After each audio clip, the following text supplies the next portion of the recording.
आपल्या या कार्यक्रमाच्या सुरुवातीलाच आपला छोटा वारकरी आपल्यासाठी वारीचे खास अपडेट्स घेऊन आलाय। आज दिवसभराचं दोन्ही पालख्यांचं वेळापत्रक कसं असेल, या वारी सोहळ्यात आजच्या दिवशी नेमकं काय काय घडणार आहे, ऐकूया या छोट्या वारकऱ्याकडून। रामकृष्ण हरी। मित्रांनो, मी तुमचा छोटा वारकरी आज संत तुकाराम महाराज आणि संत ज्ञानेश्वर महाराज या दोन्ही पालखी सोहळ्यांचे खास अपडेट्स घेऊन आलो आहे। सर्वप्रथम पाहूया संत तुकाराम महाराज पालखी सोहळा।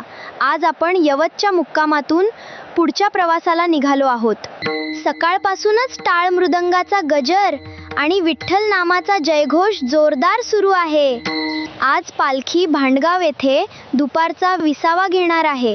त्यानंतर केडगाव चौफुला येथे थोडा वेळ विसावा घेत पालखी पुढे मार्गस्थ होईल आणि संध्याकाळी पालखी वरवंड येथील श्री विठ्ठल मंदिरात मुक्कामासाठी पोहोचणार आहे। आता पाहूया माऊलींची पालखी। आज संत ज्ञानेश्वर महाराजांची पालखी सासवडहून श्री क्षेत्र जेजुरीच्या दिशेने निघणार आहे। पहिला सकाळचा विसावा बोराकवे मळा येथे होईल। त्यानंतर यमाई शिवरी येथे पालखी विसावेल। दुपारनंतर पालखी साकुर्डे मार्गे पुढे जाईल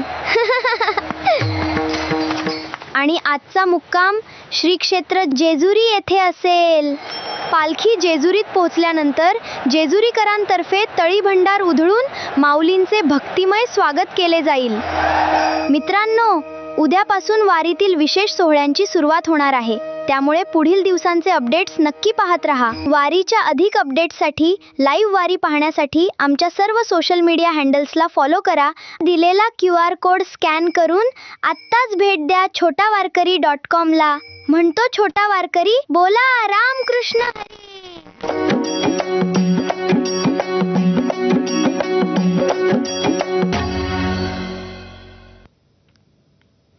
तर ज्या जेजुरी गडावरती आज